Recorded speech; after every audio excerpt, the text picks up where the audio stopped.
तो देखिए सियासत का रंग जो है वो बड़ा अजीब होता है। जो सबसे बड़ा दोस्त होता है बाद में वही दुश्मन बन जाता है। उत्तर प्रदेश में ऐसा खूब देखने को मिला, खूब दल बदले गए हैं। तो मौसमी वैसे भी कहते हैं यूपी में कि पहले आप लखनऊ में। लेडीज फर्स्ट का शुरुआत करते हैं हम।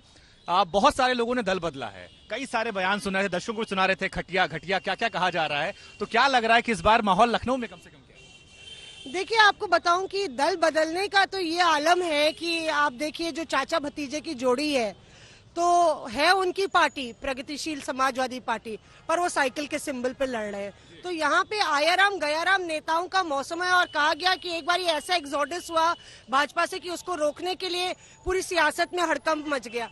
तो दिलचस्प ये होगा ये देखना होगा कि क्या एंटी इनकम्बेंसी काम करेगी उन विधायकों या उन नेताओं के खिलाफ जो दल बदल के दूसरी पार्टी से टिकट ले रहे हैं, क्योंकि टिकट कटे हैं और एंटी इनकम्बेंसी पे कटे हैं कि उन विधायकों का काम उस क्षेत्र में अच्छा नहीं था। कई लोगों ने दूसरी पार्टियों से टिकट लिए हैं।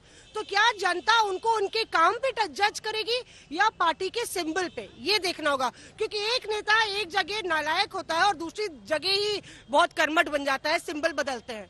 तो ये बड़ी बात है। ये अक्सर अभिषेक जी कहा जाता है कि देखिए कुछ पार्टियां ऐसी हैं जिनके पास ऐसा वॉशिंग पाउडर है कि डालते ही आदमी शुद्ध हो जाता है। तो इस बार कैसे देख रहे हैं आप इन दल बदलू नेताओं की अगर खासतौर पर बात की जाए? नहीं, बीजेपी का वॉशिंग मशीन इस बार सबसे बड़ा है और जो लोग दूसरे दलों से आने वालों की तादाद है अगर आप देखेंगे तो आप चौंक जाएंगे, क्योंकि शायद ये पहला ऐसा चुनाव है जिसमें बीजेपी की तरफ आने वालों की भी तादाद उतनी ही बड़ी है 5 साल के चुनाव के बाद भी। हालांकि समाजवादी पार्टी में भी एक बहुत बड़ा तबका जाने वाला भी था, गया भी था और कहा भी गया कि एक जो गैर यादव ओबीसी का एक बड़ा तबका है वो टूट करके आएगा। बड़े 3 नेता निकल करके आए, लेकिन 20 मंत्री और विधायक की जो बात की गई वो नहीं हो पाया। दूसरा जो बहुत बड़ा कह सकते हैं एक्सोडस जिसे कह रहे हैं, जिसे मौसमी कह रही हैं, प्रसपा जो कि शिवपाल की पार्टी थी, शिवपाल यादव की पार्टी को जब टिकट नहीं मिले तो उसके सारे नेता बीजेपी में चले गए। बसपा की तरफ से ज्यादातर नेता टूट करके समाजवादी पार्टी में चले गए। कांग्रेस के लोग टूट कर अपनी टिकटें छोड़कर सपा में और बीजेपी में चले आए हैं। तो इस बार जैसा आयाराम गयाराम आपको पहले के चुनाव में नहीं दिखा है, लेकिन जनता है वो सब देख रही है कि कौन आयाराम गयाराम है, कौन कर्मठ है। तो इस पर बड़ी नजर है इस बार लोगों की। सामर्थ्य देखिए दिखाया तो यही गया कि देखिए परिवार साथ साथ है, हम साथ साथ हैं।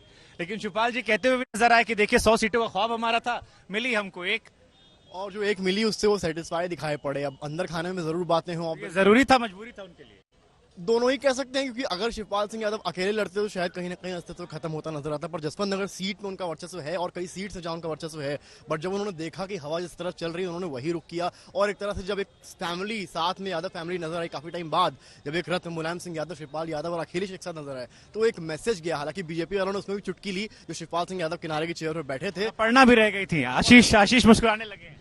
नफासत और नजाकत का शहर है, यहाँ से हम लोग खड़े हैं और यहाँ पर ये सब चाहे तो कोई शेर भी सुना सकते हैं। ये सब यहाँ पर चलता रहता है। अभी मुझे शेर याद नहीं आ रहा है।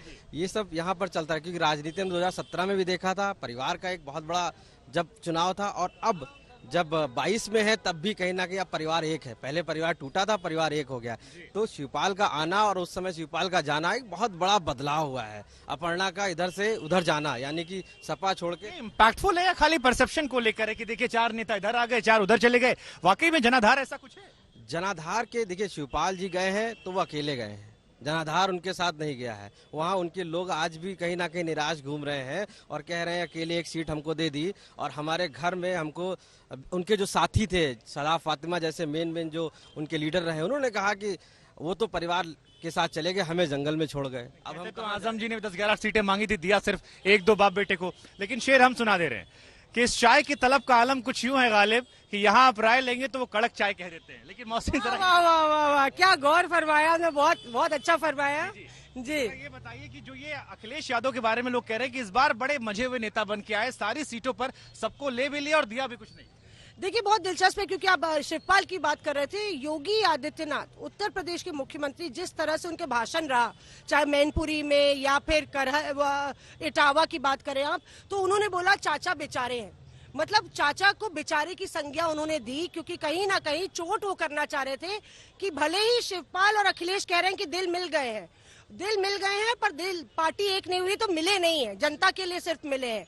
और यही चोट भाजपा लगातार परिवारवाद पे कर रही है, चाहे वो प्रधानमंत्री नरेंद्र मोदी हो या फिर योगी आदित्यनाथ हो, कि सैफई परिवार है, ये तो सैफई परिवार का सिर्फ अपना विकास चाहता है। तो परिवारवाद एकजुट ना हो और मुद्दों पर जिस तरह से समाजवादी पार्टी लगातार मुद्दों पर प्रहार कर रही है, तो यहाँ पे भाजपा ये कह रही है कि ये तो परिवार की पार्टी है, आप मुद्दों की बात करें तो सिर्फ मुद्दों का विकास इनकी पार्टी में होता है। हालांकि अखिलेश जी कह रहे थे कि देखिए परिवार को टिकट नहीं दिया इसलिए अपर्णा ही चली गई, हमने अपनी पत्नी को भी टिकट नहीं दिया। जी बिल्कुल, देखिए अपर्णा का जाना, जिनको हमने नहीं दिया उनको बीजेपी ने दे दिया।